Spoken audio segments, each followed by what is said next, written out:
dernières années, du mandat, tout ce que nous avons mis en place pour voilà, suivre le programme sur lequel vous nous avez élus, et puis d'autres réalisations également qui ont pu se faire au fil de l'eau. Alors vous verrez, hein, c'est assez dense, même si ce n'est pas exhaustif, pardon, j'espère que nous ne serons pas trop longs.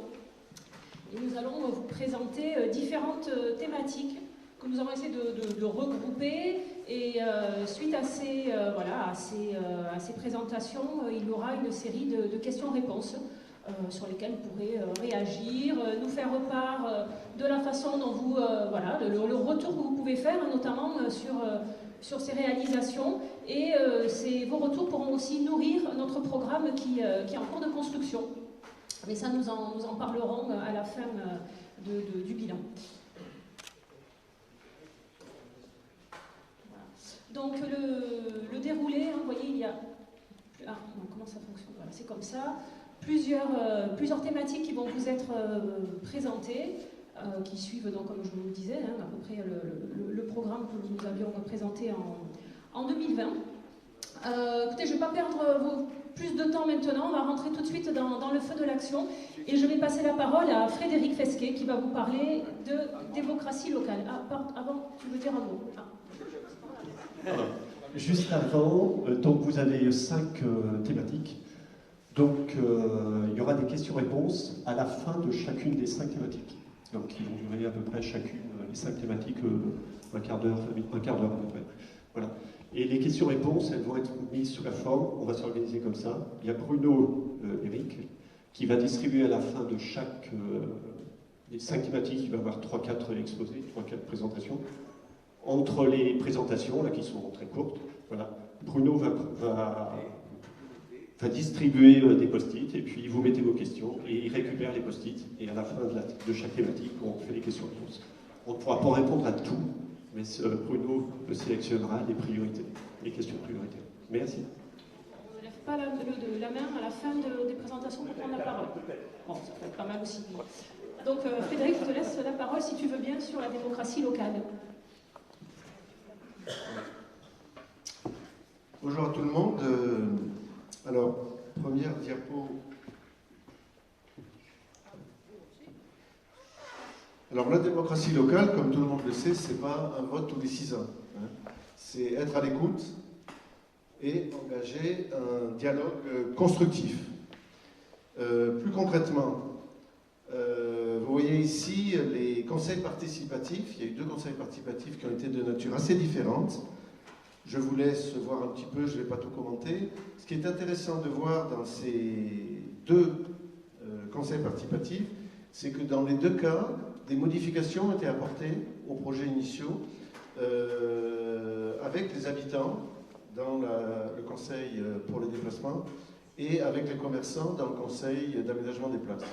Donc voilà, il y a un projet, il y a des discussions, il y a des modifications, et au final, alors tout le monde n'est pas forcément content, mais on essaye d'être vraiment dans une co-construction.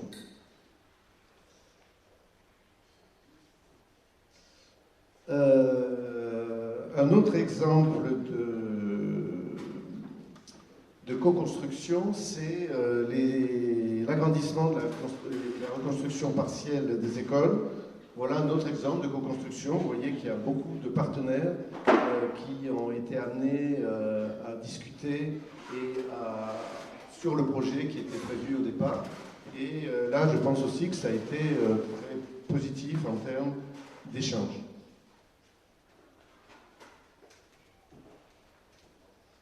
Les réunions de quartier, comme vous voyez, il y a eu 20 réunions de quartier, il y a plusieurs quartiers où il y a eu 3 réunions, certains 2, certains 1, mais une majorité c'était plutôt 3 et 2. Pour résumer la démarche, on écoute, on explique, parfois des explications sont nécessaires, on fait un répertoire des doléances, et après on les transmet aux services techniques, aux services de la métropole, et on apporte des réponses. Voilà. Et souvent, on a eu des retours quand même qu'il y avait, sa démarche avait été assez positive de ce point de vue-là. Je vais assez vite parce qu'on a beaucoup de diapos. Pour l'éclairage public, vous le savez probablement, il y avait des points de vue très différents, pas qu'entre les élus et les habitants. Beaucoup d'habitants étaient très favorables à ce qui était prévu et d'autres moins. Et on a consulté et on a adapté en fonction de ce qu'on a entendu comme point de vue.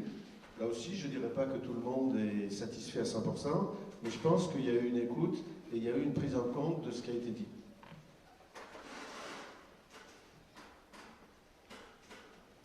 Le budget participatif, il y a eu 5 budgets participatifs. Il y a eu donc plusieurs projets, comme vous le voyez, qui ont été mis en place.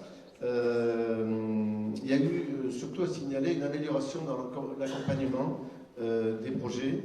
Et je citerai par exemple cette année, l'année dernière, en 2025, où il y a eu 2 dimanches sur la place du marché, un dimanche matin donc, où il y a eu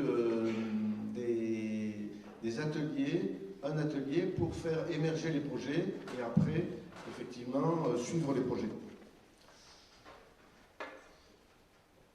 Et enfin, je parlais du marché le dimanche matin. Vous le savez qu'il y avait une table des élus qui était tous les dimanches matins pour écouter, là aussi, et tenir compte de ce qui était dit. Vous savez peut-être qu'elle a été arrêtée au mois de septembre. On était en campagne préélectorale.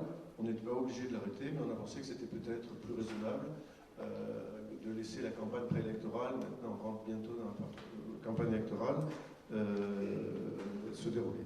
Enfin, encore 2 points, les éco-dialogues chaque année à l'automne, des sessions sur l'écologie, éco c'est pour écologie, ces éco-dialogues, qui ont été assez fructueux. Je mentionnerai simplement le thème qui a été abordé cette année, qui était sur les déchets. Il y a eu des échanges assez intéressants, notamment avec le vice-président de la métropole, et un débat très, très riche à mon avis. Je mentionnerai pour terminer, ce n'est pas sur la diapo, le conseil municipal enfant, qui, si vous étiez hier au vœu, vous vous êtes rendu compte qu'il y avait une richesse dans les projets qui ont été développés, et il continue, il date de pas mal d'années, et je pense que ça aussi c'est bien de tenir compte et de travailler avec les enfants. Voilà, je vous remercie, il y aura peut-être des questions.